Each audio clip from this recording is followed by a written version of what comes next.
con 26 liste che giocano a sostenerli un po' tutti, quindi siamo un po' un esempio da non imitare da questo punto di vista, ma che rende drammaticamente evidente come la politica non sia più in grado di rappresentare poco o nulla.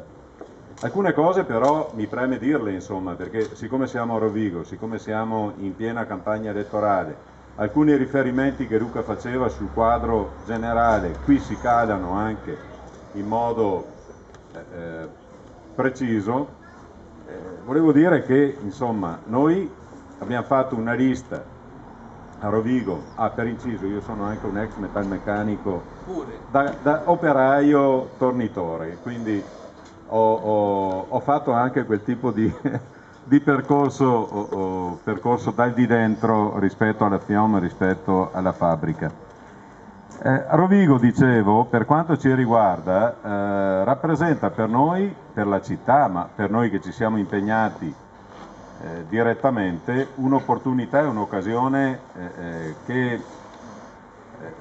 ricalca molto da vicino alcune aspettative che la discesa in campo di Nichi Vendola ha rappresentato per il quadro nazionale. Noi qui siamo tutta gente, parlo di coloro che si sono candidati, ma anche di quelli che sostengono questa campagna elettorale pur non essendo candidati,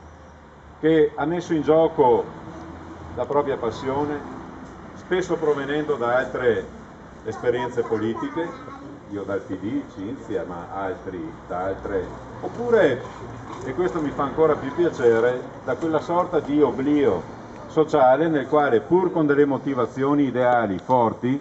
non si riusciva a trovare riscontro nelle formazioni politiche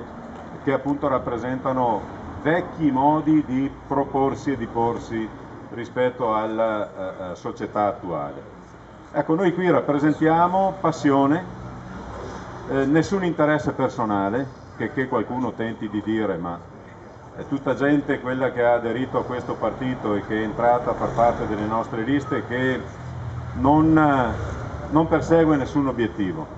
se non quello di riposizionare una discussione all'interno di un tessuto sociale che ha delle tradizioni peraltro profonde, con un modello che guardi a sinistra in modo non solo moderno, ma anche legato alla